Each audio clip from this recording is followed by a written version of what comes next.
परंतु आज के समय में इसे किस प्रकार समझा जाना चाहिए और इसका एक सामान्य साधक की सोच और जीवन पर क्या प्रभाव पड़ता है?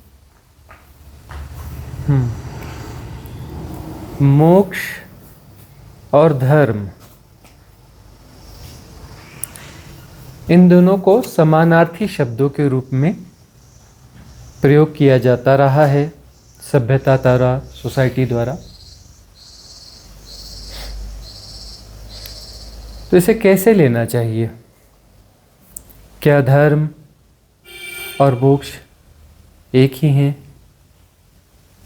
सुना होगा ना, अर्थ, धर्म, काम, मोक्ष।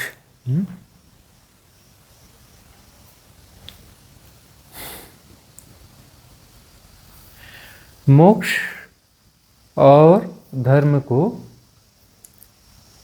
समानार्थी नहीं लिया गया है। धर्म जीवन में घटित होगा।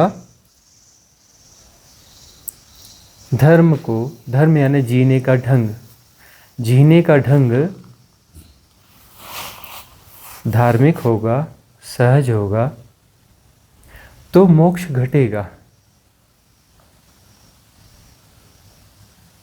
मोक्ष घटेगा। धर्म तुम्हारी साधना है, मोक्ष उसकी व्युत्पत्ति है।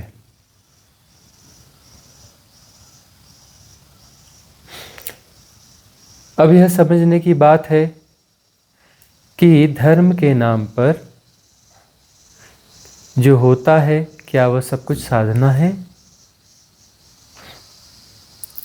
क्या ऐसा अभी हो रहा है? ऐसा सदा से होता आया है कि धर्म के नाम पर बहुत कुछ होता है, उसमें बड़ा हिस्सा जो है वो साधना नहीं होती है। तो इसलिए धर्म में करोड़ों करोड़ों लोग होते हैं, धर्म की प्रक्रिया में करोड़ों करोड़ों लोग रहते हैं और मोक्ष गिने चुने लोगों को मिलता है।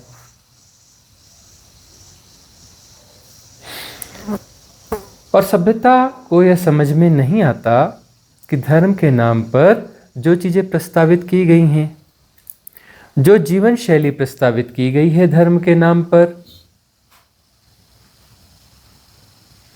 उससे मोक्ष फलित नहीं हो रहा है। जब मोक्ष फलित नहीं हो रहा है तो जो प्रस्तावित धार्मिक जीवन है, शैली है, क्रियाएं हैं, वह अवैज्ञानिक है, वैज्ञानिक नहीं है। सभ्यता जो चलती है, सभ्यता का लेना देना इस बात पर है कि किसी प्रकार से सर्वाइवल हो जाए। जो लोग हैं उनके लिए किसी प्रकार से अन्न उपज जाए, किसी प्रकार से उनके रहने की व्यवस्था हो जाए, किसी प्रकार से कानूनी व्यवस्थाएं बन जाएं। यह सभ्यता की मूलभूत बात होती है। सभ्यता इसमें बहुत ज़्यादा इंटरेस्टेड नहीं होती है कि तुम्हारे जीवन में सम्यक धर्म घटे। सभ्यता को इस बात से कोई लेना देना नहीं है कि मोक्ष तुम्हारे जीवन में घटे, लेकिन सभ्यता मोक्ष की बातों को उपयोग में लेती है, धर्म की बातों को उपयोग में लेती है।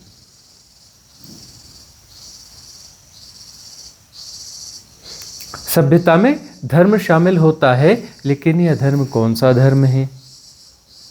यह धर्म के नाम पर छद्म धर्म है। सभ्यता छद्म धर्म में अभिरुचि रखती है। छद्म धर्म सभ्यता के प्रवाह को बाधित नहीं करता है। यदि वास्तविक धर्म घटे किसी के जीवन में, तो वह सभ्यता और सोसाइटी के अनुरूप नहीं होता। वह सभ्यता और सोसाइटी के मानदंडों का, उनके पैरामीटर्स का पालन नहीं करता है। वो अपनी सहजता को जीता है।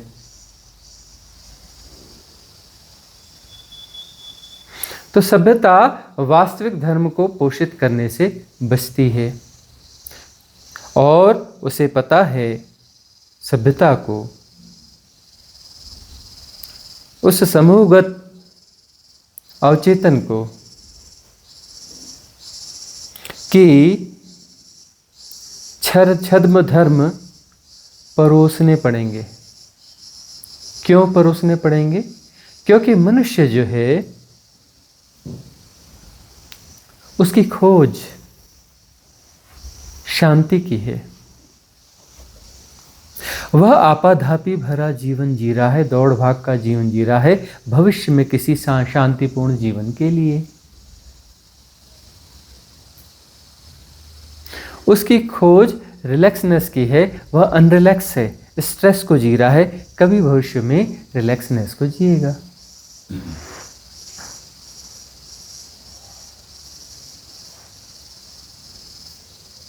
सभ्यता का आयोजन है यह कि तुम्हें भविष्य में रिलैक्सनेस मिलेगी, तुम्हें भविष्य में शांति मिलेगी, तुम्हें किसी भविष्य में संतुष्टि मिलेगी। यह छद्म धर्म है, सभ्यता के द्वारा पोषित किया गया, परोसा गया। धर्म तुम्हें भविष्य में शांति देगा, संतुष्टि देगा, आनंद देगा। और यह शांति, यह संतुष्टि, यह आनंद मोक्ष के लक्षण हैं। तो सभ्यता तुम्हें भरोसा देती है कि कभी भविष्य में तुम्हें यह सब मिलेगा, लेकिन उसके लिए तुम्हें यह करना पड़ेगा। ढांचागत ऐसी व्यवस्थाएं बनाई जाती हैं कि धन कमाना बहुत ज़रूरी है। धन कमाने के लिए सभ्यता और सोसाइटी के लिए तुम्हें यह काम करना पड़ेगा, तब तुम्हारा सर्वाइवल होगा।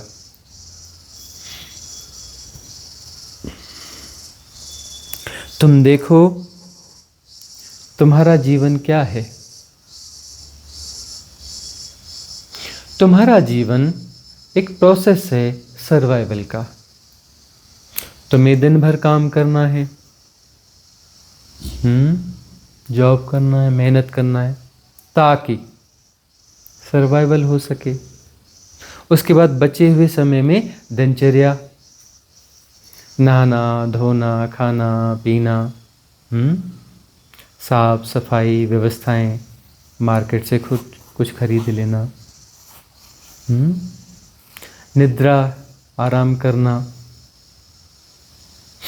और बचे हुए समय में तुम्हें प्लानिंग करनी, व्यवस्था करनी, कुछ ऐसे श्रम करने की, मकान बनाना है, कुछ आयोजन करने हैं, कुछ अध्ययन करने हैं। अध्ययन भी सर्वाइवल के लिए हैं। तुम्हारी पूरी जीवन शैली जो है वह एक सर्वाइवल का मैकेनिज्म है, यह सोसाइटी तुम्हें देती है। उसके बीच में थोड़ा अवसर जो तुम्हें मिलता है, उसमें तुम्हें छद्म धर्म दिए जाते हैं,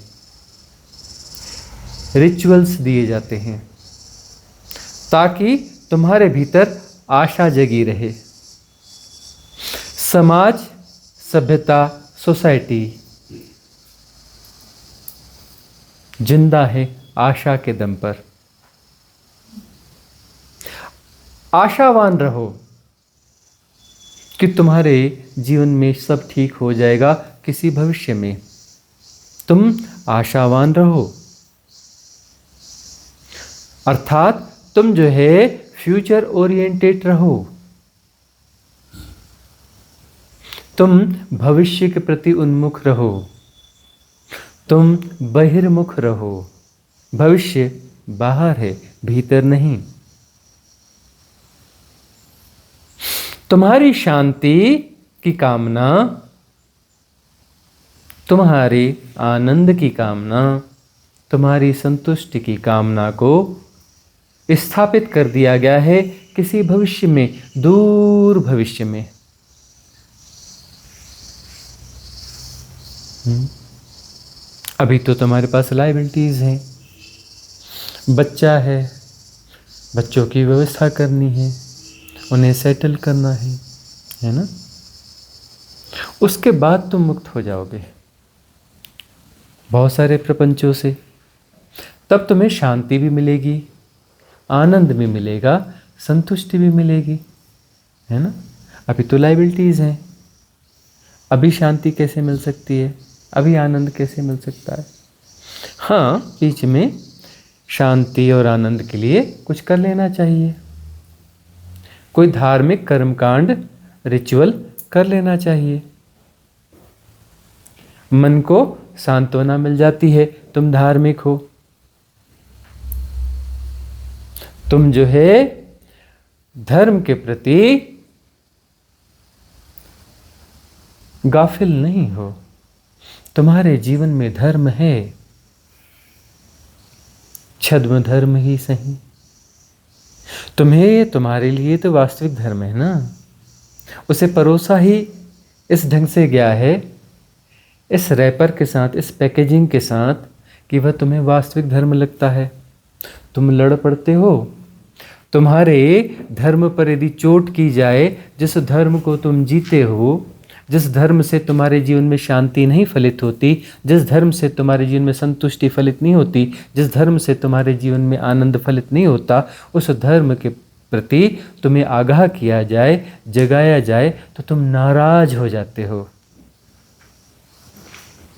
तुम संघर्ष के लिए तैयार हो जाते हो, तुम्हें वह व्यक्ति दुश्मन मालूम पड़ता है। धर्म सामूहिक नहीं होता, यह समझने की बात है। पहली बात, धर्म कभी भी सामूहिक नहीं होता है। धर्म तुम्हारे भीतर की घटना है। धर्म है अपने भीतर उतरना, अंतर्मुख होना। तुम जब भीतर उतरते हो तो पूरे समाज, सोसाइटी को लेकर भीतर नहीं उतरते, अकेले उतरते हो। जब तुम समाज, सोसाइटी और नियम कायदों को लेकर भीतर उतरते हो तो तुम जो है मन में उतरते हो। वह मन भीतर नहीं है, बाहर है, तुम्हें वहम होता है तुम भीतर उतरे।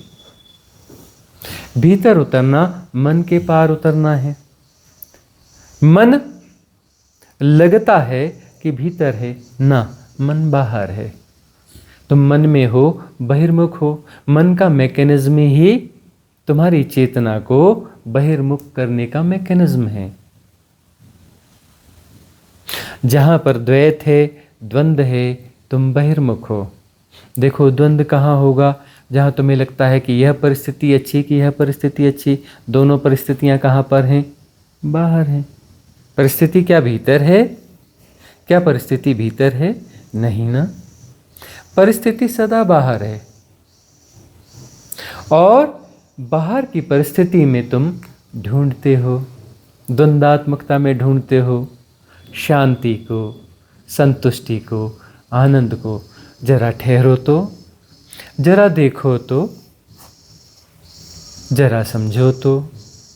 द्वंद्वात्मकता में शांति फलित हो सकती है, संतुष्टि फलित हो सकती है, आनंद फलित हो सकता है, नहीं ना।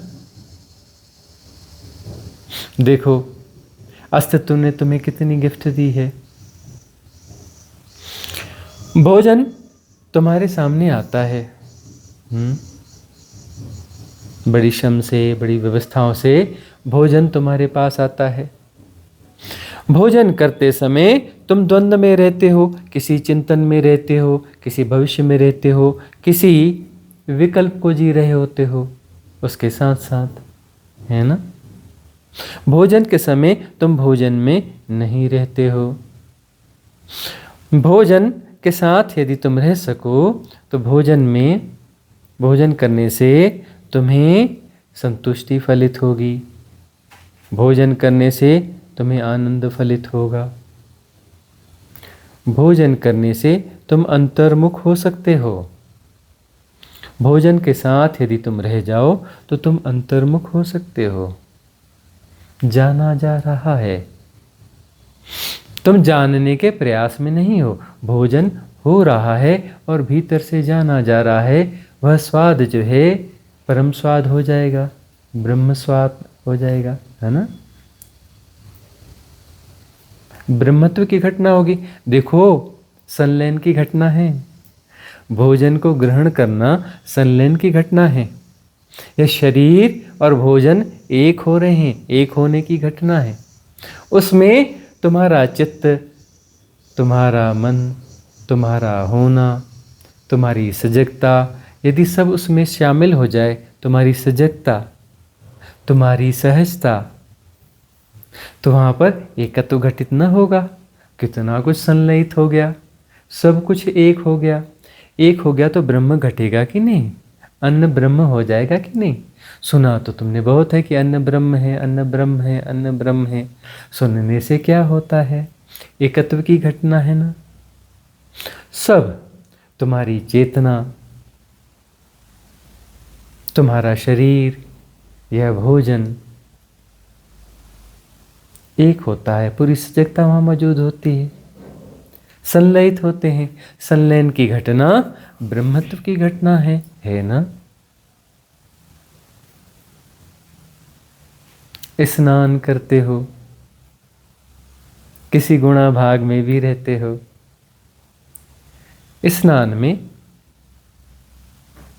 शरीर के मूवमेंट को जाना जा रहा है, जल तत्व के संस्पर्श को जाना जा रहा है। पंच तत्वों का यह शरीर है ना। तुम इस पंच तत्व में एक तत्व के साथ में काम कर रहे हो, जल तत्व के साथ काम कर रहे हो। स्नान का मतलब जल तत्व के साथ काम कर रहे हो। तो जल तत्व जो है इस शरीर के संस्पर्श में आएगा तो जल तत्व की साधना हो सकती है ना। अरे देखते नहीं, हिंदू धर्म, सनातन धर्म कहते हैं जल तत्व पर कितना काम किया, है ना। नदियों के किनारे तीर्थ बनाए, कुएं की भी पूजा करते हैं, हाँ? हर पूजा में जल का लोटा रखते हैं, रिचुअल की तरह रखते हैं। जल तत्व के महत्व को जानते नहीं। यह शरीर जब जल तत्व की सन्निधि में होता है, तुम अंतर प्रवेश कर सकते हो। अंतर प्रवेश धर्म है, अंतर प्रवेश धर्म है, भीतर प्रवेश कर जाओगे।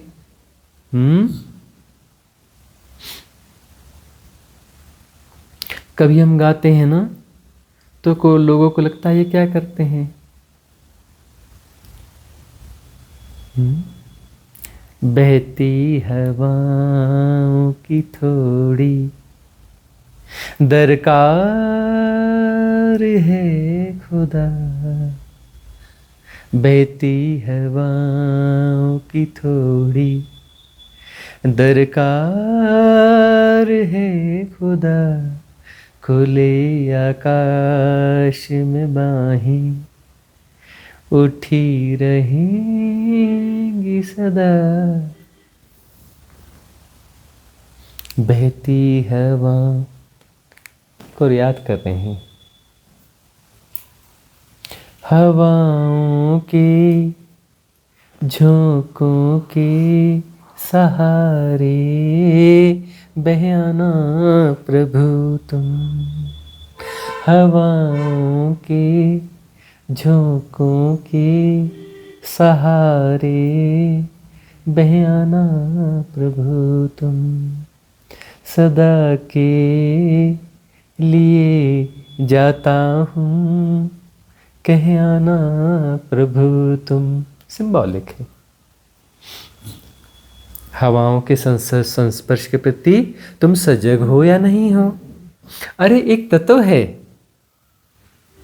पंच तत्व में एक तत्व है वायु। अस्तित्व की कितनी कृपा है। आहा। क्या यह संवेदन तुम्हें भीतर नहीं ले जाते। हवाओं का संस्पर्श इस काया के साथ हुआ, इसमें वायु तत्व प्रधान हो गया, तो वायु तत्व तुम्हें भीतर नहीं ले जाता। एक संलयन हो रहा है, ये संलयन तुम्हें भीतर नहीं ले जाता, भीतर के ब्रह्म तक। ब्रह्म में संलयन के लिए क्या तुम्हारे जीवन में धर्म नहीं घटता हवाओं के संस्पर्श से?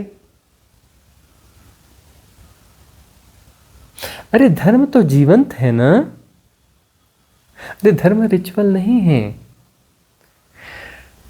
परमात्मा तुम्हारे भीतर प्रवेश करना चाहता है वायु के माध्यम से, पृथ्वी तत्व के माध्यम से भोजन किया, वायु तत्व, जल तत्व के माध्यम से, वायु तत्व के माध्यम से अंतर प्रवेश की भूमिका सतत बनाई जा रही है। अस्तित्व की कृपा सतत बरस रही है। तुम कहाँ हो? तुम क्या कर रहे हो? तुम कौन सी दौड़ में हो? तुम बहिर्मुख हो। तुम बहिर्मुख हो, बहुत कुछ कर रहे हो, ठीक है। क्या तुम्हारे जीवन में आनंद फलित हो रहा है? क्या तुम्हारे जीवन में संतुष्टि फलित हो रही है? क्या तुम्हारे जीवन में शांति फलित हो रही है?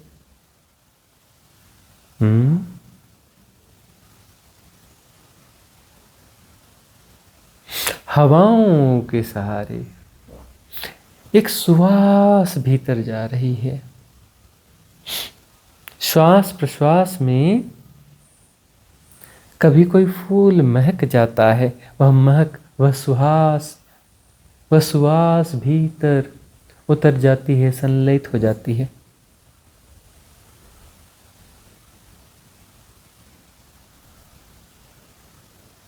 तुम्हारी आंखें बंद ना हो जाती हैं, तब भी तुम बाहर देखते हो, डूबते नहीं भीतर। अरे क्या खिलता है फूल, सुबह का सूरज, आहा, चांद तारे, आहा, यह जंगल पहाड़, आहा, कितना सुंदर सजता है, यह कौन चितेरा है। तुम डूब नहीं जाते इन दृश्यों में, तुम खो नहीं जाते इन दृश्यों में, तुम एक नहीं हो जाते इनके साथ, बटे बटे ही रहते हो, बटे बटे ही रहते हो। क्यों? क्यों नहीं डूबते हो? क्यों नहीं डूबते हो? बटे बटे क्यों रह जाते हो?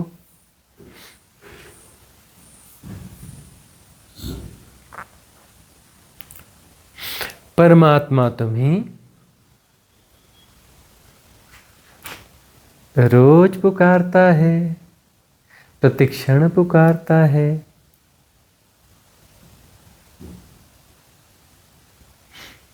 बार बार देता है तुम्हें आमंत्रण अंतर यात्रा के। तुम कहाँ हो? तुम किस दौड़ में हो? तुम कितनी दूर चले गए हो अपने आप से कि तुम्हें परमात्मा की पुकार सुनाई भी नहीं देती। परमात्मा के निमंत्रण तुम तक पहुंच नहीं पाते। बात क्या है? नित्य प्रति परमात्मा तुम्हें निमंत्रित करता है निमज्जित होने के लिए। उसका निमंत्रण तो वही है ना, निमज्जित होने के लिए। कब इस निमंत्रण को, इस पुकार को तुम सुनोगे? कब थमोगे तुम? कौन सी ध्वनियों से तुम इन्फ्लुएंस्ड हो? कौन सी ध्वनियों को तुम ज्यादा मूल्य दे रहे हो कि परम की ध्वनि तुम्हें सुनाई नहीं पड़ रही है? कौन से दृश्यों में तुम खोए हुए हो? कौन से आकारों से अभिभूत हो कि उस निराकार का सृजन तुम्हें आमंत्रित नहीं कर पा रहा, वह अभिभूत नहीं कर पा रहा?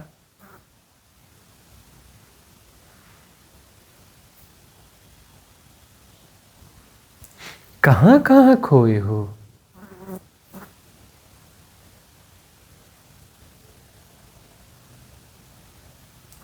कब से खोए हो? कभी ठहरो तो सही, देखो तो सही, कितनी दूर निकल आए हो तुम अपने आप से, कितनी दूर निकल आए हो। ठहरो, अभी भी तुम चल रहे हो, अभी भी भाग रहे हो, इतनी दूर हो जाने के बाद में भी और भागोगे तो और दूर न हो जाओगे।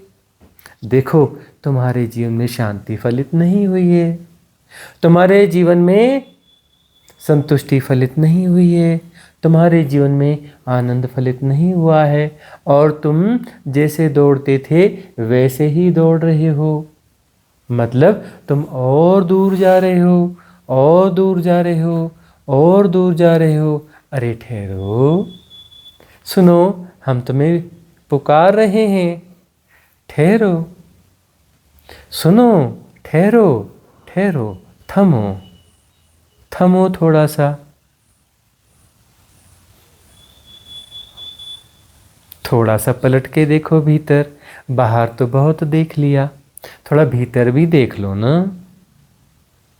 बाहर बहुत कुछ सुन लिया, अब अंतर्ध्वनि की तरफ उन्मुख हो जाओ ना।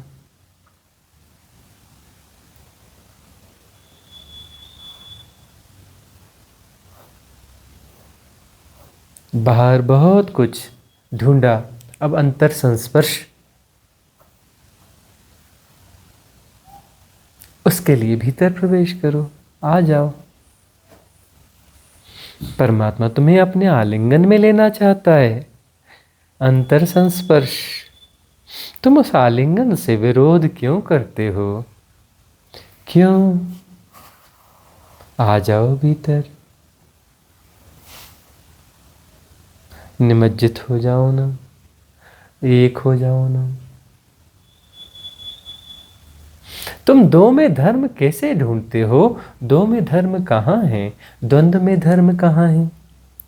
द्वंद्व बहिर्यात्रा है, बाह्य परिस्थितियां हैं।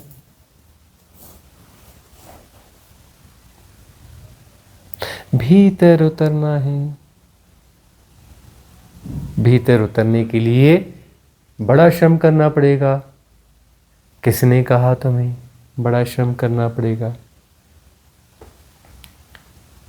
भीतर उतरने के लिए कुछ श्रम नहीं करना है। जो भाग दौड़ है उसे देखो, समझो, इस भाग दौड़ से तुम अपने से दूर जा रहे हो। तुम तो अपने को पाने आए थे ना, कि अपने से दूर जाने आए थे। यह गणित कौन सा गणित है कि तुम दौड़ो भागो, अपने से दूर जाओ, दूर जाओ, दूर जाओ, एक दिन तुम्हें जो है मोक्ष मिल जाएगा, तुम्हें आनंद मिल जाएगा। आहा हा हा, बस ये मेरे दायित्व पूरे कर लूँ, यह कर लूँ, वह कर लूँ, इतना कुछ हो जाएगा, उसके बाद तो बस आनंद ही आनंद है। ये भविष्य में कैसे संभव है? इस दौड़ से कैसे संभव है? इतनी दौड़ होने के बाद भी संभव न हुआ तो आगे की दौड़ से कैसे संभव होगा? इतनी दौड़ हो गई, इतनी दौड़ हो गई, इतनी दौड़ हो गई, और संभव कुछ हो ना पाया, तो अगली दौड़ से कैसे संभव हो जाएगा? संभव हो जाएगा। जागो, थमो, ठहरो, देखो, देखो, धारणाओं से मत देखो। धारणाएं उसी समाज ने दी, उसी सभ्यता ने दी, उसी सोसाइटी ने दी।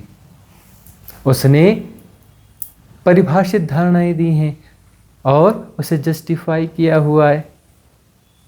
यह करोगे तो ऐसा होगा, ऐसा करोगे तो पाप होगा, ऐसा करोगे तो पुण्य होगा, ऐसा करना उचित है, ऐसा करना अनुचित है।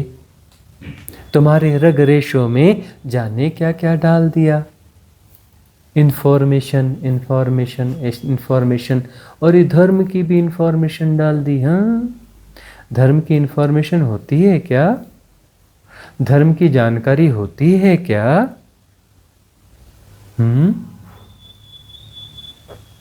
धर्म मन का विषय है क्या? धर्म किताबों में समा सकता है क्या?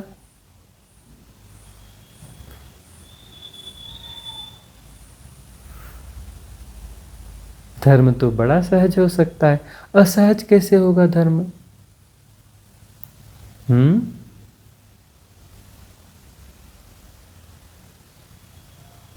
बस अपने आप को खोल देना, ठहर जाना, ठहर जाना और अपने आप को खोल देना।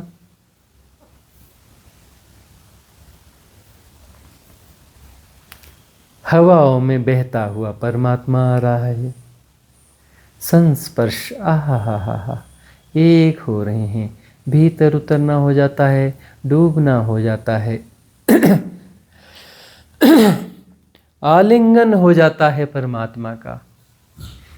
और परमात्मा के आलिंगन में जाकर तुम न रहोगे, तुम न रहे, हम न रहे, एक हो जाते हैं। प्रेम गली अति सांकरी, जामे दुई न समाई, एक हो जाते हैं। वह रस रूप है, रसो वैसह। रस जब होता है तुम तो वहां नहीं होते ना। जब परमात्मा अपने बड़े सौम्य स्वादिष्ट रूप में आता है, कहाँ कहाँ से होके आता है, कितनी प्रोसेस से होके आता है, किन खेतों में जाता है, किन वृक्षों में उगता है, किन पौधों में प्रोसेस होता है, कहाँ कहाँ से चल के तैयार होकर आता है तुम्हारी थाली में।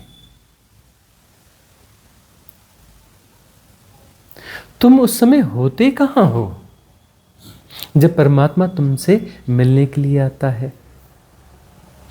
तुम उस समय कहीं और होते हो, तुम्हारे हाथ उसे उठाकर मुंह में रख लेते हैं और तुम्हारे गुणाभाग किसी भविष्य में चल रहे होते हैं, किसी द्वंद्व में होते हो, निर्द्वंद्व होते नहीं हो। परमात्मा कहता है कि आओ हम एक हो जाएं, रसो वही स। तुम रस में डूब जाओ, रसो वही स। मैं ये इस रूप में आया हूं, तुम भी आके समा जाओ, रसो वही स। एक हो जाएं हम। तुम्हारी चेतना उस ब्रह्म के सौम्य स्वरूप के साथ निमज्जित हो जाए, एक हो जाए। आहा हा हा हा, रसो वही स। रस रूप है वह। तुम रस में निमज्जित हो जाओ, रस ही रह जाएगा। वह रस मोक्ष है।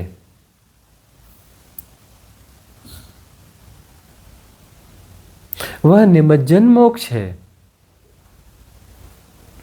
परमात्मा के आलिंगन में समा जाना मोक्ष है।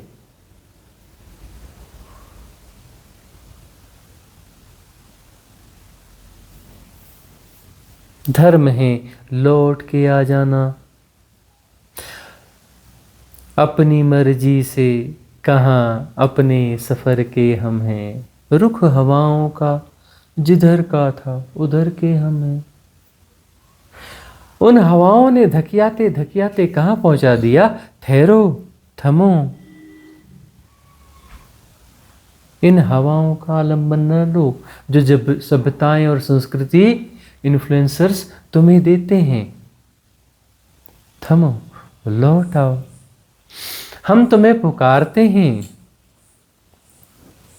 सुन लो हमारी पुकार, लौट आओ, लौट आओ। हम पुकारते हैं तुम्हें, तुम्हारे भीतर से ही पुकारते हैं। तुम देख लो, हम तुम्हारे भीतर हैं, तुम्हारे भीतर से ही हम तुम्हें पुकारते हैं, लौट आओ। हम तुम्हारे भीतर हैं और तुम्हें नहीं पाते हैं, तुम कहीं और हो।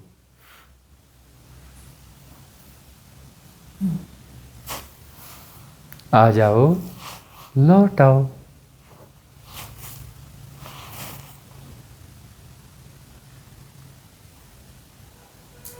लौट आना धर्म है, लौट आना धर्म है, पहुंच जाना मोक्ष है,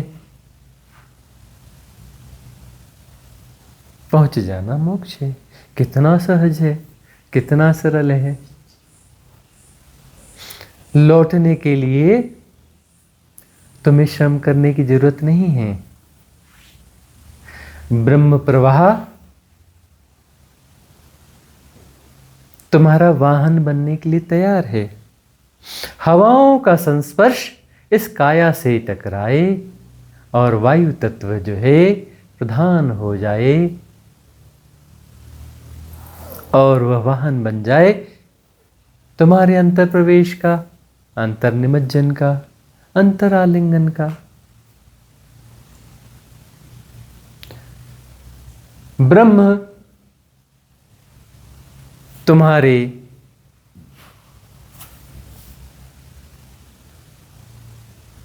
मुख में पहुंच जाए, रस रूप हो जाए। वह रस जो है आलिंगन है।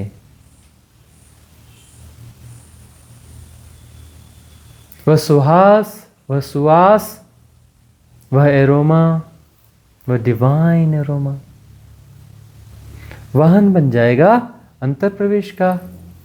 वह सुरम्य दृश्य कायनात के, धरती के वाहन बन जाएंगे अंतर प्रवेश के।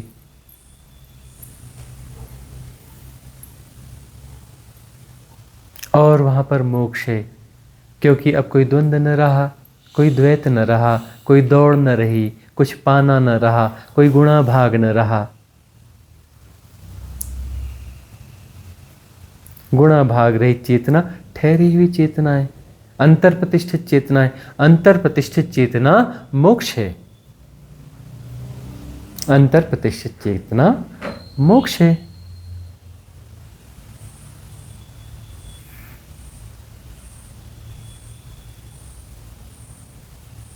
समाज सभ्यता सदा तुम्हें कुछ न कुछ परोसते रहेंगे।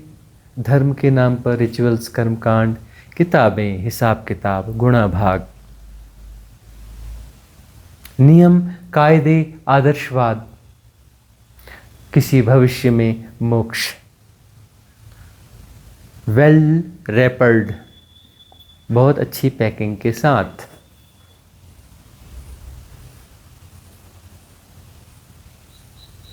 कब तक इन झांसों में आओगे? कब इस माया जाल को समझोगे? कब समझोगे? कब सुनोगे हमारी पुकार? कब थमोगे? थमोगे तभी तो माया को समझोगे ना। दौड़ते भागते माया नहीं समझ में आती। दौड़ते भागते तुम माया के आलिंगन में हो, थमते हो तो माया का आलिंगन छूटता है। तब तुम्हें हमारी पुकार का गहन अर्थ समझ में आएगा और उससे माया माया की तरह पता चलेगी और तुम लौट पड़ोगे। लौटना धर्म है। आ जाओगे अपने भीतर और हम तुम्हारी प्रतीक्षा कर रहे हैं सदा से, सदा से। हमारी बाहें सदा उठी हुई हैं। आ जाओ, समा जाओ हमारे आलिंगन में और एक हो जाओ, दुई न रहे।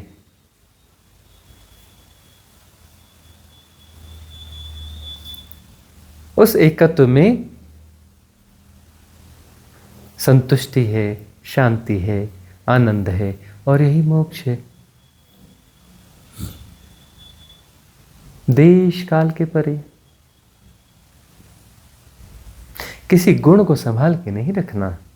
गुणातीत। तुम गुण को संभाले रखोगे तो अंतर प्रवेश ना हो पाएगा। किसी गुण की खोज नहीं करना, किसी गुण के चक्कर में नहीं पड़ना। आदर्शवाद और नैतिकता में बड़े गुणों की चर्चा होती है। इस यह गुण, यह गुण, यह गुण, सद्गुण, यह गुण, वह गुण। अरे किसी गुण के चक्कर में पड़ना ही नहीं। तुम गुणातीत हो जाओ, सारे गुणों को छोड़ आओ, तभी तो लौटोगे ना। गुणों के साथ तुम भीतर न लौट पाओगे। निर्गुण होकर ही भीतर जाया जा सकता है। गुणों का भार जो है, गुणों के भार के साथ वाहन तुम्हें सवारी न करने देगा। पांचों तत्वों का वाहन। वह भार सहित तुम्हें नहीं ले आएगा। तुम गुणों को छोड़ आना, गुणातीत। तुम किसी आकार प्रकार के मोह को ढोना नहीं। उसके भार से वह जो दिव्य वाहन है वह तुम्हारे लिए तैयार न होगा, तुम्हें सवारी न करने देगा।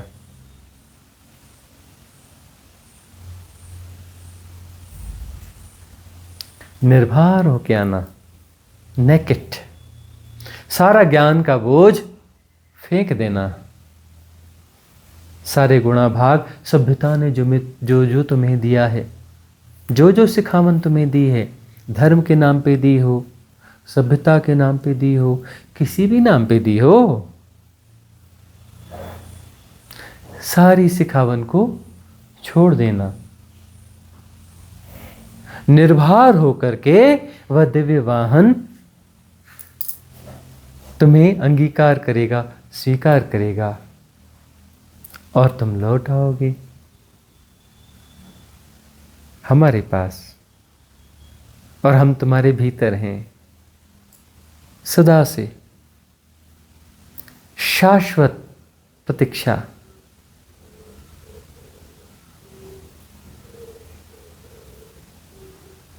कोई आग्रह नहीं है, हमारी प्रतीक्षा अनंत है। कोई आग्रह नहीं है। तुम जब भी लौटो तुम हमें प्रतीक्षारत पाओगे, आलिंगन की मुद्रा में।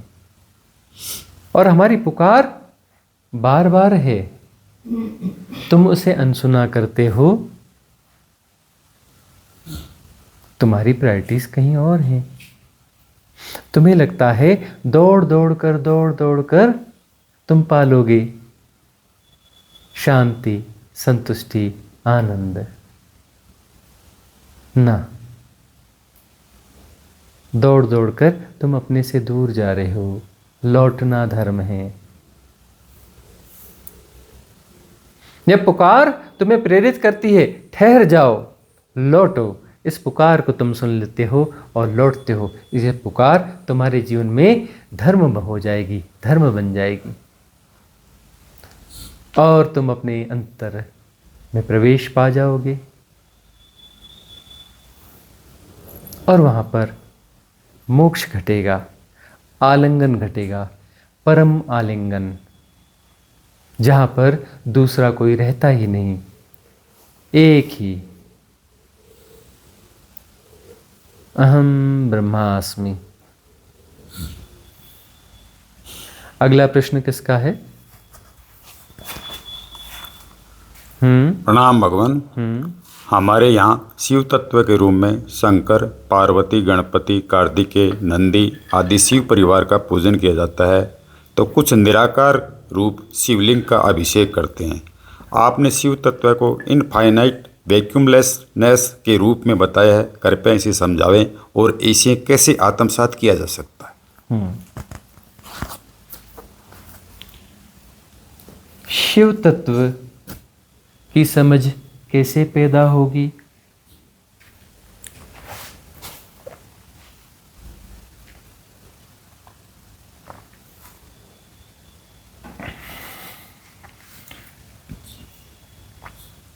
शिव तत्व को समझने की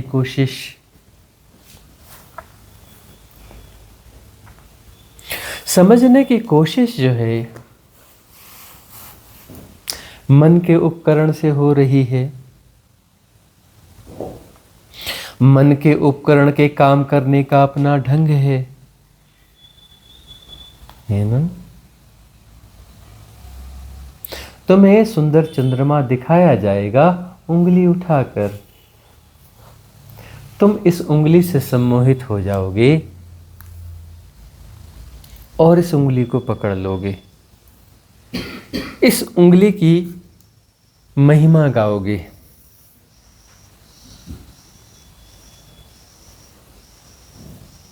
इस उंगली में उलझ जाओगे। बात चंद्रमा की थी,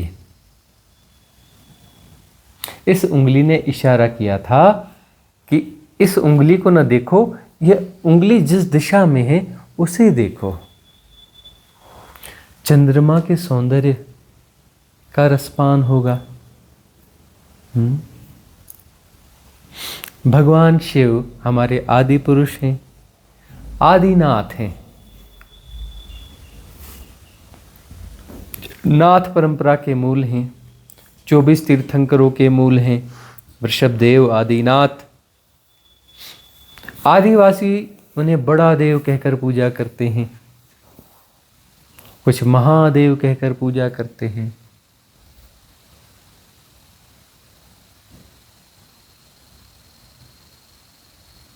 उंगली उठाई गई। उंगली उठाने वाले की काया दिव्य है, स्वाभाविक है, उसके प्रति सम्मान है, स्वाभाविक है, उनके प्रति समर्पण है, स्वाभाविक है।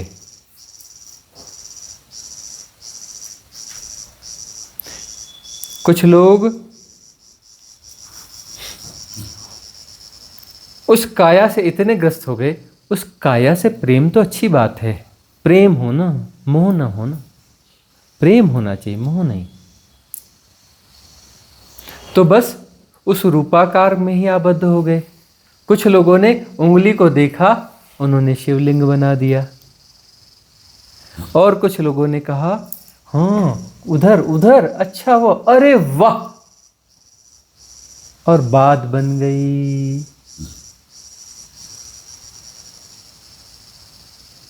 शिव तत्व,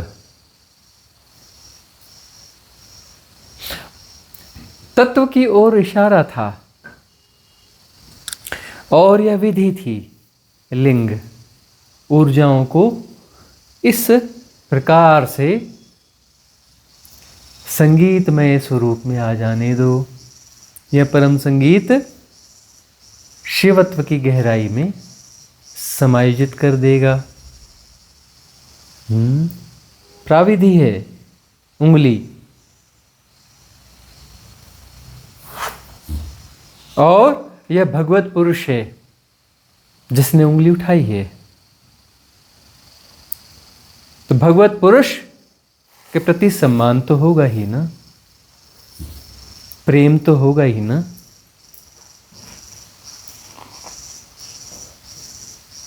इस उंगली को देखो, इस उंगली को पकड़ो मत। यह उंगली जो है कहीं और इशारा कर रही है, इशारा है, यह उंगली इशारा है। और उस तरफ जैसी उन्मुख होगे तो शिव तत्व में निमज्जित हो जाओगे। शिव तत्व को कैसे समझोगे ना, कैसे समझोगे शिव तत्व को? शिव तत्व को समझोगे मन के द्वारा। क्या मन उस शिव तत्व को समझेगा? शिव तत्व का अर्थ उसका नाम शिव तत्व नहीं है।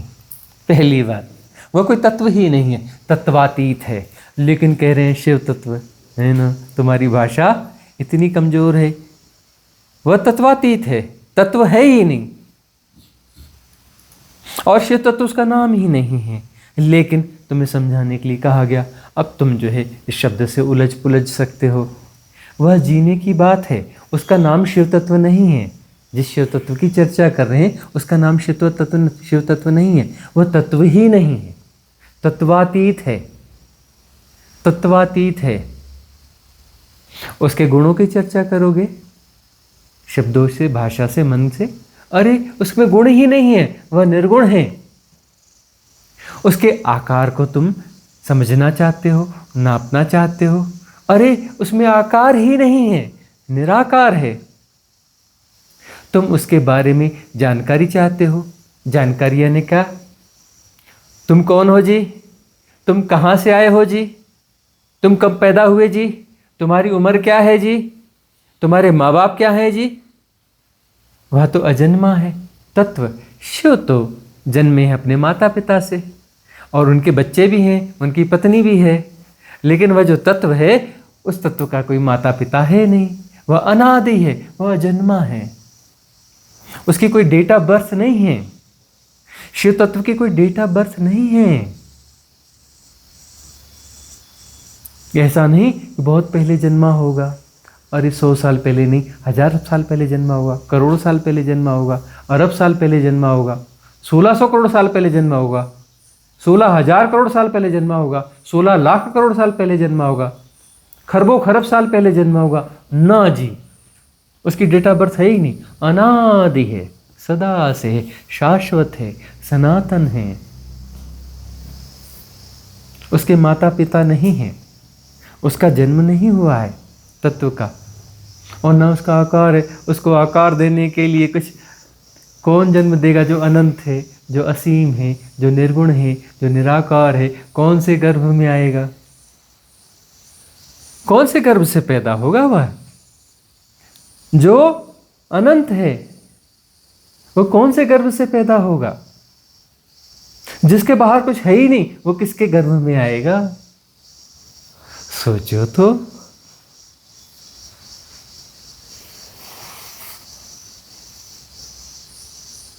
उसके बारे में तुम कौन से डेटा ले आओगे, कौन सी इंफॉर्मेशन ले आओगे? कहां बांधोगे उसे? तुम उसकी पूजा कर कैसे सकते हो? शिवत्व की तुम पूजा कैसे कर सकते हो? शिव की कर सकते हो, शिवत्व की कैसे करोगे?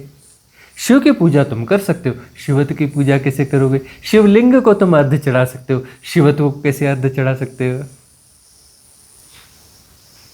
कितना क्षीर लाओगे, कितना दूध लाओगे जो अनंत को भिगो दोगे तुम? क्या अनंत को तुम क्षीर से भिगो दोगे? दूध से अर्ध दे दोगे? जल से दे दोगे? दे दोगे अनंत को? तो सिंबॉलिक जो है,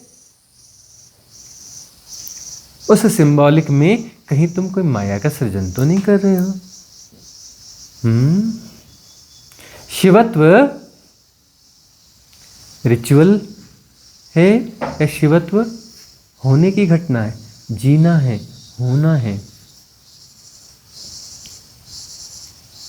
उस जीने की राह साधना है, होना मिटना है। तुम मिटोगे तभी तो शिव प्रकट होंगे ना। शरीर मिटेगा तब नहीं, मन मिटेगा तब नहीं। मन मिटेगा तो आत्मा होगी। आत्मा न जान पाएगी शिवत्व को। आत्मा की ताकत में नहीं है शिवत्व को जानना।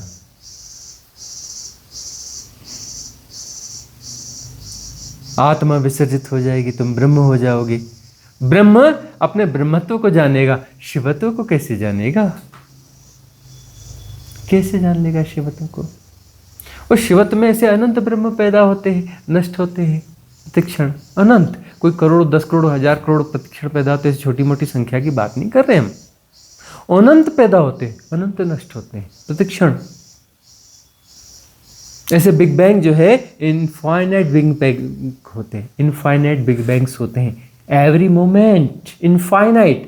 हम ये नहीं कह रही है कि बिलियंस ऑफ बिलियंस और ट्रिलियंस ऑफ ट्रिलियंस, ऐसी क्षुद्र संख्याओं की हम कोई बात नहीं कर रहे हैं। इनफाइनाइट ब्रह्म पैदा होते हैं प्रतिक्षण, और इनफाइनाइट ब्रह्म विसर्जित होते हैं प्रतिक्षण। और हर ब्रह्म की आयु जो है करोड़ों करोड़ों अरबों साल होती है।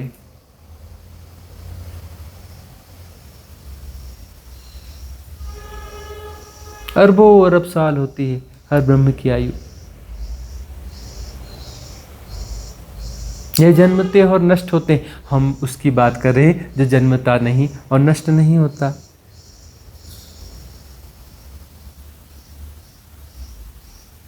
उसे तुम कैसे जान पाओगे? तुम उसे नहीं जान पाओगे। तुम्हारा होना बाधा है। तुम हो कौन? Who are you? जानते नहीं मैं कौन हूं। मैं परम ज्ञानी हूं। इतने ग्रंथों का मैंने अध्ययन किया है। भगवान शिव की इतनी वाणियों का मैं जानकार हूं। जानते नहीं मैं कौन हूं।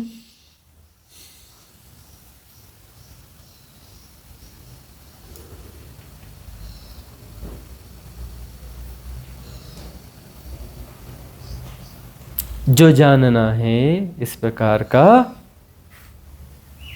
सापेक्षता का जानना, वह क्षुद्रता का जानना है। क्षुद्रता शिवत्व नहीं है। ब्रह्म भी क्षुद्र है, यह अनंत ब्रह्म भी क्षुद्र है। सब क्षुद्र हैं, क्योंकि ये जन्मते हैं और मरते हैं, इनका आकार होता है। हाँ, और ये आकार होता है, बहुत छोटा आकार होता है, पता है। अरे कुछ लाख लाइट ईयर्स भी इनका आकार नहीं होता। कुछ लाख कुछ करोड़ लाइट ईयर्स बस गए काम से। इतने छोटे छोटे आकार होते हैं इनके, और ये नष्ट हो जाते हैं। कृष्ण विवर में ब्लैक होल्स में जाके समा जाते हैं, घुस जाते हैं, शून्य हो जाते हैं, भस्म भी नहीं बचती उसमें।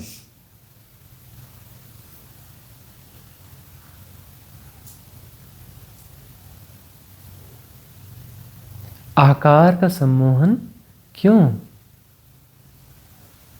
तुम आकार में क्यों संयोजित करना चाहते हो शिव तत्व को? तुम नियम कायदों में क्यों बांधना चाहते हो शिव तत्व को? तुम अपने बुद्धि बल से क्यों शिव तत्व को समझना, मैनेज करना चाहते हो, पाना चाहते हो? मैं शिव तत्व को पाके रहूंगा और अपनी इस जेब में रखूंगा, या बड़ी जेब बना के उसमें रखूंगा। तुम शिव तत्व को क्यों पाना चाहते हो? क्यों सांचे में ढलना चाहते हो? तुम्हें हम कितनी बार कहते हैं, तुम कोशिश छोड़ दो ना। तुम अपने सांचे में हमें ढालने की कोशिश करते क्यों? हम किसी सांचे में आते ही नहीं है। कितनी बार इशारा देते हैं तुम्हें, तुम कहते हो गुरुजी ऐसे, गुरुजी वैसे, फलाना ठिकाना, यह वह। तुम क्या देखते हो? क्या देखते हो? तुम शरीर को देखते हो, और तुम जो है किसी सांचे में ढालना चाहते हो कि ऐसा करना चाहिए, वैसा नहीं करना चाहिए, ऐसा और वह। तुम अपनी नैतिकता और नियम डालना चाहते हो, और हम तुम्हारी लाख कोशिशों के बावजूद सांचे में नहीं आते। तुम नाराज हो जाते हो हमसे। जिसको देखो वह नाराज होते रहता है, किसी सांचे में ढालने की कोशिश करता रहता है।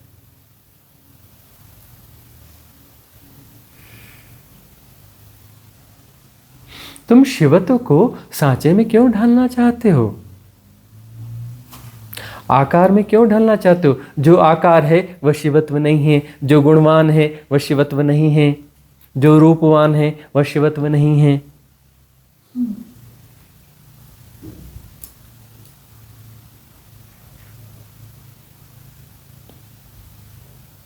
जो तुम्हारी पकड़ में आता है वह शिवत्व नहीं है। अब तुम उसे कैसे पकड़ोगे? तुम उसे पकड़ नहीं सकते, तुम उसमें निमज्जित हो सकते हो, तुम उसमें समा सकते हो। तुम उसमें डूब जाओ कि तू हमें पकड़ ले, तू हमें अपने में ले ले।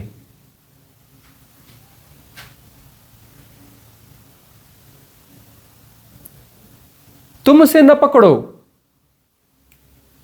तुम अपने आप को छोड़ दो उसमें। यही एक मार्ग है, यही एक मार्ग है कि तुम अपने आप को छोड़ दो उसमें।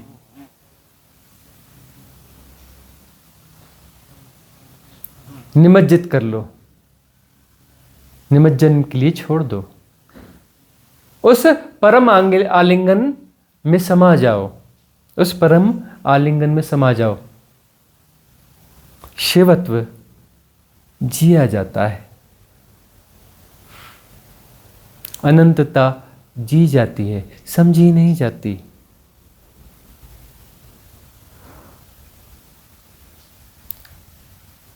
बुद्धि मन की पकड़ में कभी अनंतता ना आएगी, हाइपोथेसिस आएगी अनंतता की।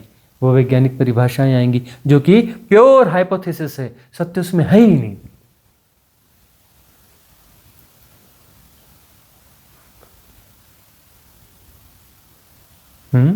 अनंतता का सूत्र आ जाएगा तो सूत्र से अनंतता आ जाएगी। क्या सूत्र है अनंतता का? क्या है? पाई स्क्वायर क्या है? अनंतता का सूत्र क्या है कोई विज्ञान वाला?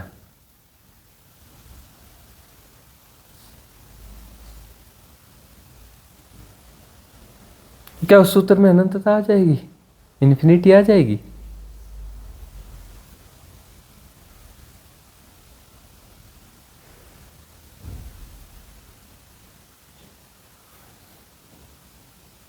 बांधने की कोशिश नहीं करना, बांधने की कोशिश में चूक जाते हो। कर करके तुम बिगाड़ देते हो, करने से तुम चूक जाते हो। जब तुम करना छोड़ दोगे तुम न रहोगे। तुम हो कौन? तुम करता हो। करता करने का एक प्रोसेस है, मैकेनिज्म है। तुम्हारी सत्ता झूठी है, तुम्हारी सत्ता झूठी है। करने से कर्ता पैदा होता है, करने से कर्ता का भ्रम पैदा होता है। तुम करना छोड़ दोगे, करना छोड़ दोगे, रिलैक्स हो जाओगे, शांति घटेगी, संतुष्टि घटेगी, विसर्जित हो जाओगे, मोक्ष हो जाएगा। तुम न रहोगे अकर्ता, और प्रवेश हो जाएगा, आलिंगन हो जाएगा, खो जाओगे तुम। और शिवत्व है ही सदा से शाश्वत, सनातन, अनादि, अनंत। शिवोऽहम्, शिवोऽहम्।